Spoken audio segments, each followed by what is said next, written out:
नमस्कार बच्चों। आज हम वापस विराम चिन्हों का प्रयोग से संबंधित व्याख्यान के में मिल रहे हैं। पिछले व्याख्यान में हमने 3 विराम चिन्हों के बारे में पढ़ा। आज हम उससे आगे बात करेंगे। आज हमारे सामने से जो सबसे पहला जो विराम चिन्ह है वो है योजक चिन्ह।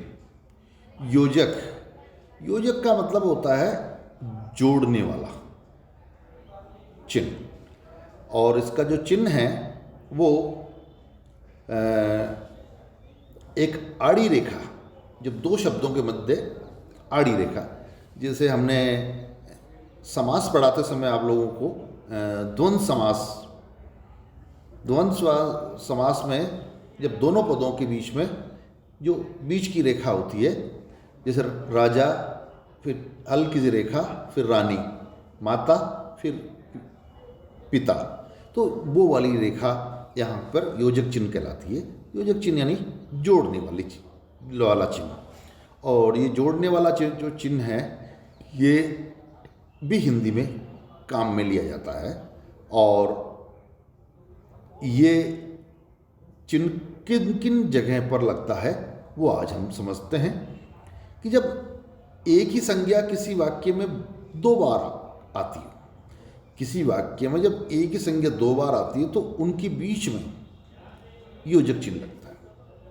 जैसे गांव गांव, गली गली, नगर नगर, तो बराबर एक ही पद है, एक ही शब्द है और ये 2 बार आया है, तो इन दोनों के बीच में योजक चिन्ह लगेगा। तो ये ध्यान रहे। जैसे हम बोलें दौड़ते दौड़ते, खाते खाते, बार बार, राम राम, कण कण, घर घर, ऐसे जब भी 2 बार कोई संज्ञा काम में आए, प्रयोग में आए, तब उनके बीच में योजक चिन्ह लगेगा। ये ध्यान रहे। अगला जो नियम है, परिस्थिति है, वो है कि जब 2 समानार्थी शब्द एक साथ प्रयुक्त होते हैं, यानी समान अर्थ बताने वाले एक साथ प्रयुक्त होते हैं, तब भी उनके बीच में योजक चिन्ह लगेगा। जैसे बाल बच्चा, चाल चलन, भोग विलास, दीन दुखी, भूत प्रेत, ये समानार्थी शब्द है, मतलब थोड़े एक दूसरे से मिलते जुलते इनके अर्थ हो सकते हैं, पर्यायवाची नहीं है। ये एक दूसरे के स्थान पर काम में नहीं लगा सकते, लेकिन ये इनको साथ साथ बोलने का चलन है, लिखने का चलन है। तब वहाँ हमें लेखन में लिखते समय इनके बीच में योजक चिन्ह लगाना है। बाल बच्चा, चाल चलन, भोग विलास, दीन दुखी, ये उदाहरण है। अगला जो नियम है वो है कि कभी कभार वाक्य में 2 विपरीत अर्थ वाले शब्दों का भी प्रयोग हो जाता है, जो विलोम शब्द। तो उन विपरीत अर्थ वाले शब्दों के बीच में भी योजक चिन्ह होगा। जैसे माँ बाप, आकाश पाताल, स्वर्ग नर्क, जड़ चेतन, ऊंच नीच, छोटा बड़ा। तो छोटा बड़ा, ऊंच नीच, जड़ चेतन, ये एक दूसरे के विपरीतार्थक शब्द हैं, और जब इनका प्रयोग साथ साथ हो रहा है तब इनके बीच में भी योजक चिन्ह लगेगा। ये ध्यान रखना है। अगला है कि जब कभी कभार हम सार्थक और निरर्थक शब्द भी पूरक की तरह प्रयोग में लाते हैं। बोलचाल में तो बहुत करते हैं, लेकिन लेखन में भी आ जाता है। जब सार्थक और निरर्थक शब्द या सार्थक और पूरक शब्द, निरर्थक शब्द का उदाहरण अभी मैं दूंगा आपको, तब उनके बीच में भी योजक चिन्ह लगाते हैं। जैसे आमने सामने, आमने सामने, तो अड़ोसी पड़ोसी, ये अड़ोसी और पड़ोसी, पानी वानी, वानी का कोई अर्थ नहीं है, ये निरर्थक है। अड़ोसी भी निरर्थक है, पड़ोसी है, अड़ोसी निरर्थक है। तो ये इस तरह से के शब्द जब आएंगे तब उनके बीच में योजक चिन्ह लगेगा। या तो पूरक शब्द होगा या सार्थक शब्द के साथ एक निरर्थक शब्द होगा। जैसे चाय वाय, बोलते नहीं बोलते हैं। तो ऐसे शब्द जब भी आप लिखते हो तब आपको बीच में योजक चिन्ह लगाना ही पड़ेगा। आगे चलते हैं। कि जब दो विशेषण एक साथ संज्ञा के रूप में प्रयोग में हुए हो तब उनके बीच में भी योजक चिन्ह लगेगा। जैसे हास प्रयास, अंधा बहरा, लूला लंगड़ा, भूखा प्यासा, आन बान, ऐसे शब्द जो दोनों ही विशेषताएं बता रहे हैं, भूखा भी है और प्यासा भी है, लूला भी है और लंगड़ा भी है, अंधा भी है, बहरा भी है, तो उनके बीच में भी हमें योजक चिन्ह लगाने। आगे चलते हैं कि जब दो संयुक्तक क्रियाएं एक साथ प्रयोग में ली जा रही है तब उनके बीच में भी योजक चिन्ह का प्रयोग होगा। जैसे मरना जीना, मिलना जुलना, कहना सुनना, खाना पीना, यानी संयुक्त क्रियाएं, यानी जो जुड़ी हुई ये क्रियाएं, मिलना जुलना, मरना जीना, ये जुड़ी हुई है आपस में एक दूसरे से। कहना सुनना, अगर कोई कहेगा तो कोई सुनेगा, कोई खाने के साथ पीना भी जरूरी है, मारना के साथ पीटना भी जरूरी है, ये सारे जुड़े हुए हैं आपस में, आना जाना। तो ये संयुक्त क्रियाएं हैं जो साथ साथ संपन्न की जाती है। इन क्रियाओं में भी हमें योजक चिन्ह लगाना है। जब किसी, अगला जो नियम है कि जब क्रिया के साथ प्रेरणार्थक क्रिया प्रयुक्त होती है तब उनके बीच में भी योजक चिन्ह लगेंगे। जैसे पढ़ना पढ़ाना, रोना रुलाना, हंसना हंसाना, गिरना गिराना, ये जहां भी ये सब शब्द आए तब हमें बीच में योजक चिन्ह लगाएगा। अगला है गुणवाचक विशेषणों में कभी कभी सा शब्द जोड़कर उन्हें प्रभावी बनाया जाता है। सा शब्द लिखते हैं, अच्छा सा, बुरा सा,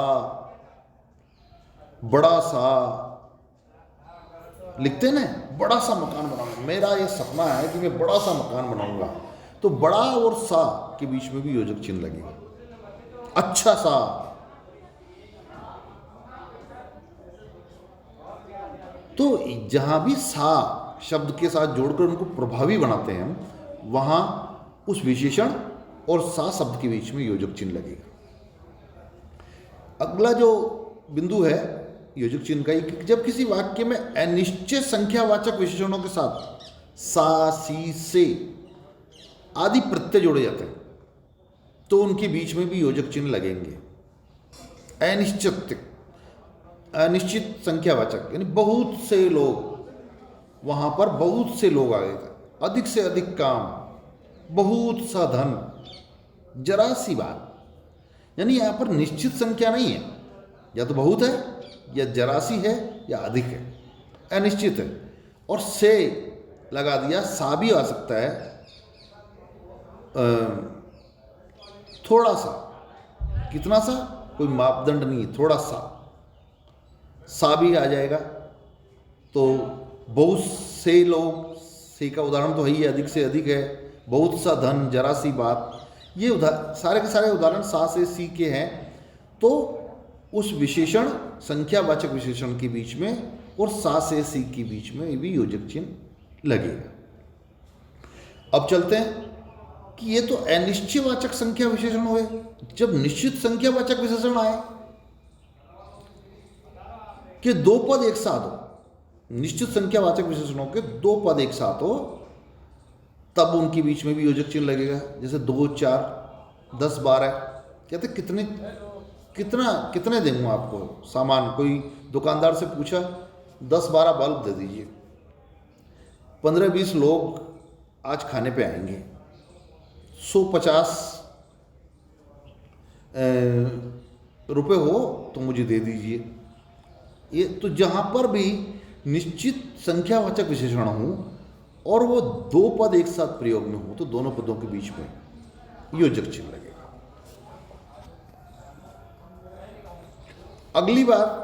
अगला जो है योजक चिन्ह का, वो है कि जब कभी कभी किसी शब्द का विशेषण ही नहीं बनता हो, कभी कभार किसी शब्द का विशेषण नहीं बनता, तब संबंधी शब्द जोड़कर ऐसा किया जाता है।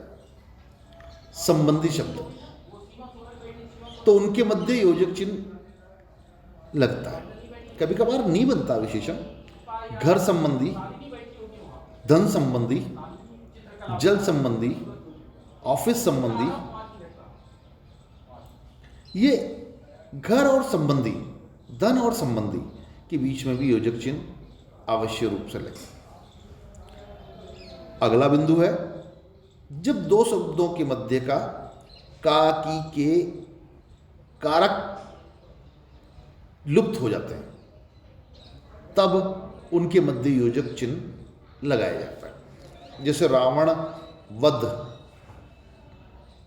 तो यहां पर क्या लुप्त है? का। भाव श्रृंखला, भाव के बाद में योजक चिन्ह और श्रृंखला, तो भाव की श्रृंखला। वर्ण भेद, वर्ण का भेद, का लुप्त है, तो जहां पर भी का के की लुप्त हो वहां पर योजक चिन्ह लगाए। कार्य योजना, कार्य की योजना, आजकल तो कार्य योजना को मैंने कार्य और योजना को दोनों सिरोरेखा एक ही सिरोरेखा में भी लिखे हुए मैंने देखा है, तो नहीं, कार्य के और योजना के बीच में एक योजक चिन्ह लगेगा। अगला बिंदु जो हमारे इस का है योजक चिन्ह का, वो है कि कभी कभी किसी पंक्ति में यदि किसी शब्द का पूरा लिखना संभव नहीं होता है तो दो टुकड़ों के मध्य लिखते हैं और प्रथम खंड के अंत में योजक चिन्ह लगता है।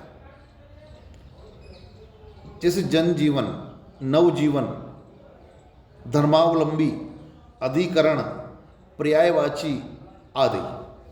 देखिए ये शब्द लिखे एक साथ जाते हैं। जनजीवन एक साथ ही लिखा जाता है एक ही सिरोरेखा में, धर्मावलंबी भी एक ही सिरोरेखा में लिखा जाता है, अधिकरण भी एक ही सिरोरेखा में लिखा जाता है। लेकिन मान लीजिए लिखते लिखते आपकी पंक्ति खत्म हो गई और आपने जन, नवजीवन या अधिकरण, मान लीजिए अधिकरण शब्द है, अधिकरण का केवल अधि ही लिख पाए, वहाँ जगह नहीं बची करण लिखने की, तब वहाँ पर आपको योजक चिन्ह जोड़ के दूसरी पंक्ति में की शुरुआत में करण लिख दें, तब ये समझ में आ जाएगा कि ये जुड़ा हुआ है।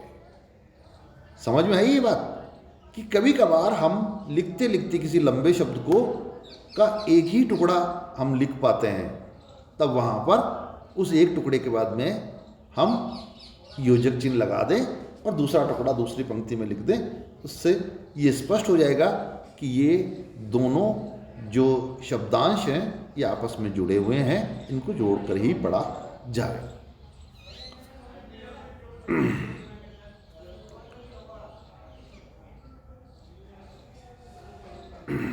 अब इसमें एक चीज और है कि जैसे आप कहो सर के कई सारे शब्द ऐसे भी होते हैं कि हम जिसके बीच में कोई आधा शब्द आए उनको कैसे लिखें। तो हमेशा कोशिश करें कि आधा शब्द ऐसी परिस्थिति बन जाए कि हमें एक ही शब्द को दो लाइनों को लिखना पड़ रहा है, तो आधा शब्द हम अंतिम शब्दांश में लिखें, बाद के शब्दांश में लिखें, पूर्व के शब्दांश में कोई पूरे पद तक ही लिखें। जैसे तपस्वी, एक उदाहरण सामने है मेरे, मैं वही आपको बता दूं। तपस्वी में अपन तपस नहीं लिख सकते, तपस के बाद में योजक चिन्ह लगा के और फिर नीचे की वाली लाइन में वी लिखें, नहीं, ऐसे नहीं करें। तप के बाद में योजक चिन्ह लगा दें और दूसरी लाइन में स्वी लिख दें, तो ये ज़्यादा ठीक होगा और पढ़ने वाला इसको समझ भी लेगा और इसका अर्थ भी ग्रहण कर लेगा। तो ये तो योजक चिन्ह की बात हुई। आज और आगे जो हमारा जो चिन्ह है अगला, वो है प्रश्नवाचक चिन्ह। प्रश्न पूछने या कोई जिज्ञासा करने या व्यंग करने वाले वाक्यों के साथ इस चिन्ह का प्रयोग करते हैं और अंत में प्रश्नवाचक चिन्ह लगाते हैं। क्या आप खाना पसंद करेंगे?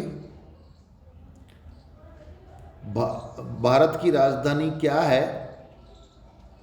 विधाता का विधान भला कौन टाल सकता है? जहाँ जहाँ भी प्रश्नवाचक शब्दों के माध्यम से प्रश्न पूछने, जिज्ञासा व्यक्त करने या कई व्यंग्य करने वाले वाक्यों आते हैं, तो वहाँ पर हमें इस प्रश्नवाचक चिन्ह का प्रयोग करना होता है। प्रश्नवाचक चिन्ह का को आप सब लोग जानते हैं, जो शब्द के वाक्य के अंत में लगेगा। जहाँ हम सामान्य वाक्य में जहाँ पूर्ण विराम लगाते हैं वहाँ पर ये लगेगा अंत में, जहाँ वाक्य समाप्त होता है। और एक इसकी जो गोल आकार, फिर एक छोटी सी पूंछ और एक नीचे छोटा सा बिंदु, ये लगेगा। ये इसका की बनावट है। अगला है विस्मय बोधक चिन्ह। विस्मय बोधक चिन्ह जिन वाक्यों में आनंद की बात हो, हर्ष की बात हो, खुशी की बात हो, दुख की बात हो, आश्चर्य की बात हो, डर की और घृणा की बात हो, या करुणा की बात हो, तो वहाँ पर ये चिन्ह प्रयोग में लिया जाता है। देखते हैं कि ये कहाँ कहाँ जैसे कैसे लिया जाता है। मैं उदाहरण देता हूँ। वाह वाह, मज़ा आ गया। तो ये चिन्ह कहाँ लगेगा? वाह के बाद में भी लगेगा, दूसरे वाह के बाद में भी लगेगा। और मज़ा आ गया, तो मज़ा आ गया तो यहाँ पूर्ण विराम नहीं लगेगा, यहाँ पर विस्मय बोधक चिन्ह वाक्य के अंत में भी लगेगा। इसलिए ये ध्यान रहे कि पूर्ण विराम केवल सामान्य वाक्यों में ही लगता है। प्रश्नवाचक चिन्ह प्रश्नवाचक वाक्य में और विस्मय बोधक वाक्यों में अंत में प्रश्नवाचक चिन्ह और विस्मय बोधक चिन्ह ही लगते हैं। तो विस्मय बोधक चिन्ह का प्रयोग वाक्य के प्रथम अक्षर के बाद अगर वही अक्षर पुनः आ रहा है, वही शब्द अगर पुनः आ रहा है, तो उस दूसरे आने वाले शब्द के बाद भी लगाया जाता है। वाह, क्या खूब कहा आपने। तो यहाँ पर वाह एक ही बार आया, तो हमने एक ही जगह लगाया। पहले वाले वाक्य में वाह वाह मज़ा आ गया, तो वाह के बाद फिर वाह के बाद और मज़ा आ गया इसके बाद। नहीं, विस्मय बोधक चिन्ह कहाँ लगे? 3 जगह लगे। यानी विस्मय बोधक चिन्ह जब भी लगेगा वो कम से कम 2 जगह तो अवश्य लगेगा। एक वाक्य के प्रथम शब्द के बाद और एक लगेगा वाक्य के समाप्त होने के बाद। ये 2 बार तो अवश्य प्रयोग होगा। इसके अलावा तीसरी बार जब प्रथम शब्द वापस दोबारा आता है वाक्य में, जैसे वाह वाह आया, तब हम दूसरे वाह के बाद में भी विस्मय बोधक चिन्ह लगाएंगे। दूसरा जो नियम है विस्मय बोधक का वो है कि बड़ों के संबोधन में संबोधन के उपरांत विस्मय बोधक चिन्ह लगाते हैं। हे राम, हे भगवान, ये दोनों शब्दों के बाद में विस्मय बोधक लगेगा। हे के बाद में नहीं लगेगा। हे राम एक साथ है, एक शिरोरेखा में नहीं है, उसके बावजूद भी यहाँ पुकारा किसके जाता है? भगवान को पुकारा रहा, राम को पुकारा जा रहा, तो राम के बाद, भगवान के बाद, और वाक्य के अंत में हे राम सबका भला करो, तो अंत में विस्मय बोधक चिन्ह है। यहाँ पर मेरे सामने जो स्क्रीन पे जो वाक्य है सबका भला करो, तो यहाँ पर हे भगवान लोगों को हो क्या गया है, क्या हो गया है। तीसरा नियम है कि छोटों के प्रति शुभकामना या सद्भाव व्यक्त करने के लिए विस्मय बोधक चिन्ह का प्रयोग करते हैं। प्रियवत्स, शुभाशीष, वहाँ भी विस्मय बोधक चिन्ह का प्रयोग करेंगे। प्रिय राकेश, चिरंजीव राकेश, चिरंजीवी भाव, ये लिखते हैं, तब भी हम विस्मय बोधक चिन्ह का प्रयोग करेंगे। और जब घृणा, विषाद, करुणा आदि प्रसंगों में विस्मय बोधक चिन्ह का प्रयोग करते हैं, जैसे छिछ, ये कितना गंदा है, छी छी, मैंने बोला ना छी छी, तो छी छी, यहां विस्मय बोधक चिन्ह, ये कितना गंदा है, तो गंदा है के बाद।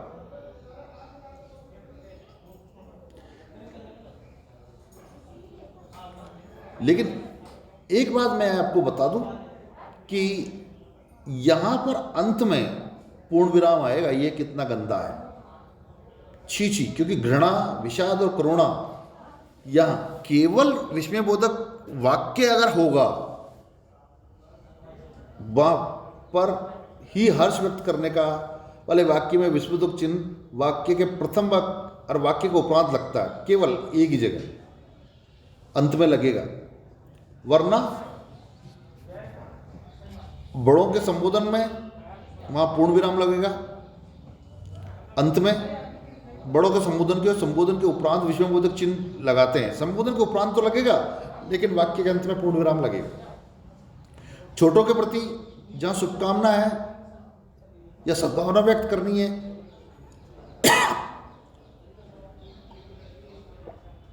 वहां पर भी विस्मयबोधक लगेगा।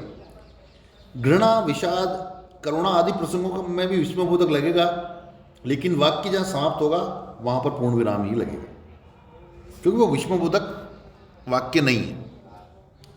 व्यग्रता, आतुरता, विस्मय का भाव व्यक्त करते हैं के लिए इस चिन्ह का प्रयोग हम करेंगे। आगे बढ़ो, बचाओ बचाओ, मान लीजिए कोई कहे आगे बढ़ो, बचाओ बचाओ, वाह, ऐसे शब्द हम बोलते हैं तब उन या लिखते हैं तब उनके आगे हमें विस्मयबोधक चिन्ह लगाना ही। अब इसका एक नियम और है कि सामान्यतः एक ही शब्द या एक जैसे शब्दों की 3 आवृत्तियां क्रमशः 1, 2, 3 विस्मयबोधक चिन्ह लगाया जाता है। तो ये भी कभी कभार है कि खुशखबरी खुशखबरी खुशखबरी विज्ञापनों की शब्दावली है, जय जवान, जय किसान, जय विज्ञान। तो ऐसा भी कभी कभार हम देखने को मिलते हैं कि पहली खुशखबरी पे 1 विस्मयबोधक चिन्ह, दूसरी खुशखबरी में 2 विस्मयबोधक चिन्ह और तीसरी खुशखबरी में 3 विस्मयबोधक चिन्ह। ऐसे भी कुछ प्रयोग मिलते हैं। चाहो तो कर सकते हो, चाहो तो आप नहीं कर सकते हो। जैसे राकेश, गीता, सीता, मोहम्मद, तुम कहाँ गए हो, तुम कहाँ हो। ये सामान्य दृष्टि से तो देखा जाए तो ये प्रश्नवाचक चिन्ह जैसा दिखता है, लेकिन विस्मयबोधक चिन्ह यहाँ लगेंगे। राकेश, गीता, सीता, मोहन, तुम लोग कहाँ हो, यहाँ विस्मयबोधक चिन्ह लगेगा। तो आज का भी व्याख्यान यहीं समाप्त करता हूँ। शेष विराम चिन्हों के बारे में अगले व्याख्यान में मैं आप लोगों के सामने आऊँगा। मैं तब तक आपसे विदा लेता हूँ। सभी को नमस्कार।